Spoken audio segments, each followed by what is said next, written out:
Hey everybody, this is Matthew Soltesiak and you're listening to Not the Same Old Lions podcast. Using my sportscasting background, I speak with a variety of guests and interview key players to gain more insight on what makes this team go. As the Detroit Lions enter a new gritty era, we'll look beyond just the kneecaps when it comes to the analysis. Welcome to another episode.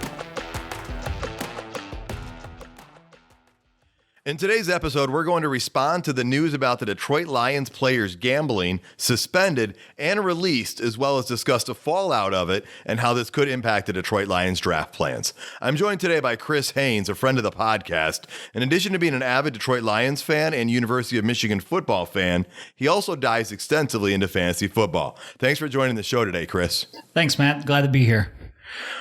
Of course, the news that just came out is that 4 Detroit Lions players have been suspended, 2 of them for a year. Those players are Quintez Cephus and CJ Moore. They had bet on NFL games, which is what Calvin Ridley did last year. In addition to being suspended, though, they have been released by the Detroit Lions.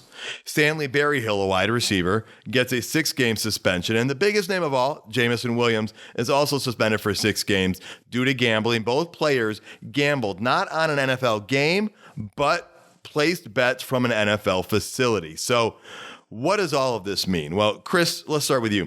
What are your big takeaways on how this just affects the team overall? Well, first off, it's kind of a shame. We had so much expectations for Jameson coming into this year, and that he's going to take a step forward in the offense, and that we're actually going to see him on the field be lightning quick. So that right there in itself is kind of a huge disappointment. But looking forward, now our draft plans have got to change a little bit, and we're going to be missing him for 6 games. Glad that we re-signed Marvin Jones, so that way we can at least have some stability come back. Someone that knows the system. That's big. It's not going to take 6 weeks for him to figure out the playbook or whatnot. He knows the playbook. Definitely going to change our draft plans though going forward. So I know Jameson Williams is the big name here, and he's getting all the headlines, but he's not the only one impacting the team. This is bigger than that. I'm not so concerned about the Stanley Berryhill factor, but the 2 guys that are gone, Quintez Cephus and CJ Moore, those are bigger losses, and I think a lot of people realize. Let's just start with CJ Moore on the defense and special teams. He's a special team star, added some depth on defense. I mean, we're talking about Mr. Punt Fake himself, right? That's right. I think it was like a 42-yard punt fake against Minnesota. They were inside their own 30-yard line when they went and did that, and that was game-changing. I mean, those are big plays we're talking about, and the Lions, they believed in him so much. They had just signed him to a 2-year, $4.5 million contract. So that tells you how much they valued him. I think losing him is going to hurt our special teams a lot. And that's an area the Lions have been excelling on recently. Yeah, absolutely. That fake punt was definitely a ballsy call, if you will, for DMC to wind up calling. But I think on special teams though, if we got a good coach, you can find guys like that can kind of fill in and be that type of player that you need. So now let's turn to the wide receivers, because technically there were 3 of them involved in this situation. And again, not so concerned about the Berryhill factor, and most people are talking about Jameson Williams. But I think the sneaky hurt here, if you will, is Quintez Cephus. Yeah, he was supposed to be like a number 5 guy or so on the depth chart. But correct me if I'm wrong, we all thought this guy had a lot of potential that hadn't yet been realized due to injuries. So we kind of had a good feeling about having him deep down there for some depth. Yeah, for sure. I mean, I remember Okuda saying, Cephus was the hardest guy to cover in college, and that has a lot to say coming from Ohio State quarterback. We haven't really seen what Cephus can do yet. I think what this all is going to mean is that we're going to have Tom Kennedy a little bit more on the field, which I'm okay with. I liked what I saw with Tom Kennedy. He's a baller. He likes to come out. He plays hard, and he's a preseason hero. So. Yeah, and this also could mean we might look for another player in free agency as well. But before we get to that, let's turn our attention to the draft. Does this affect what the Lions are going to do in the draft? I'm going to say yes, and I'm going to say no. It's kind of a weird answer. I think there's a couple parts to this. Right now, a lot of people are saying the Lions need to draft a wide receiver early, and I'm not going to agree with that one. I do think that they will draft someone. They will draft a wide receiver. I think that was part of their plan all along, though. But I think they're going to be targeting someone later in the draft, like the second half of the draft. But do you think, is there any chance the Lions take a wide receiver earlier? I think maybe if the right person falls to them and it's a great value, but not necessarily. What's your outlook on this? Yeah, I mean, going with Brad Holmes with what he's been doing lately is the person's got to be a culture fit. He's not going to just draft anyone just to draft anybody. They're going to fill their needs first and then fill with culture if they have to. Layer has, second half of the draft, I could see him drafting a wide receiver, but that's going to be depth, and that's probably going to be somebody that's going to be a special teams guy anyway. So, that's going to fill both our wide receiver need and then replace more on our special teams.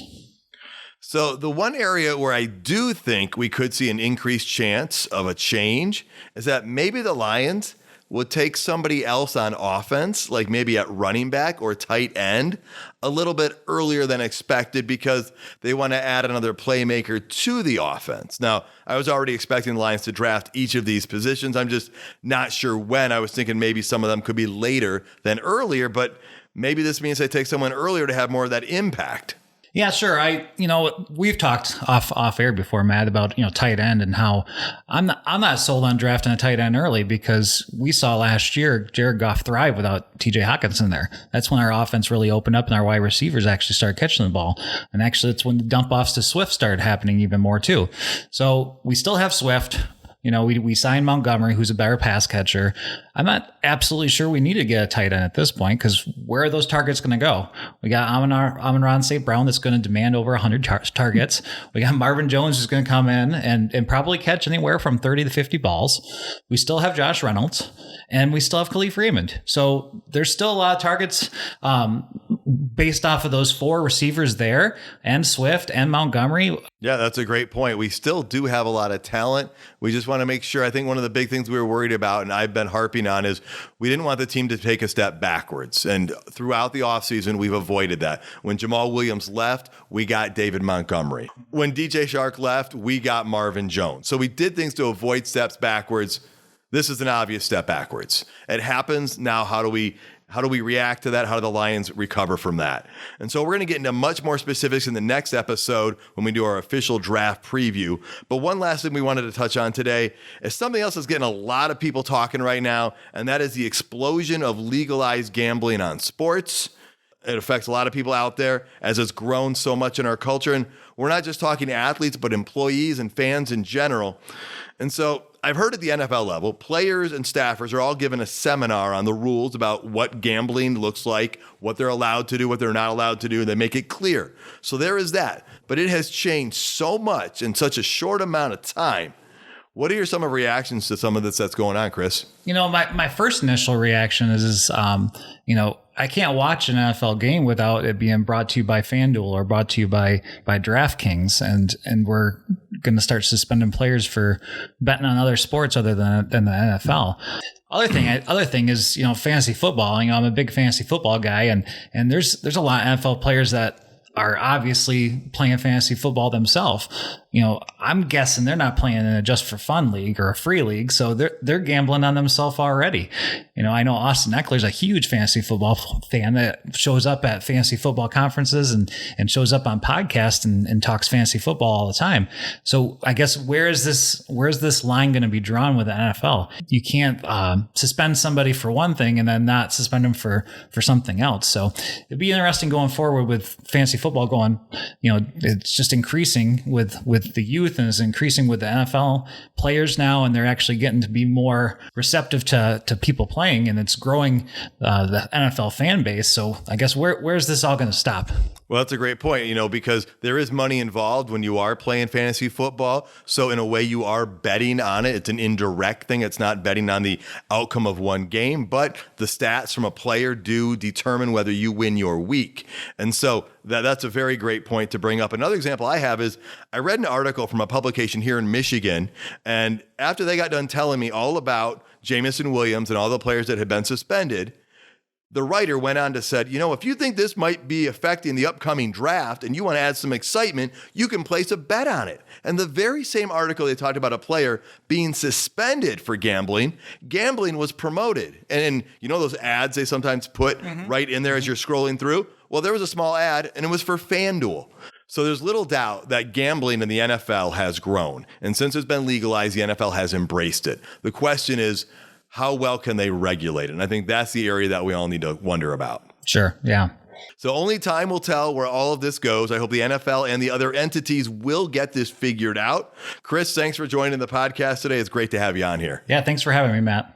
And thank you so much for tuning in, folks. Please subscribe to Not the Same Old Lions podcast to get alerts about new episodes. Also, follow the show on Twitter at Matt Soltesiak. You can also find the show on YouTube. And until next time, stay gritty, my friends.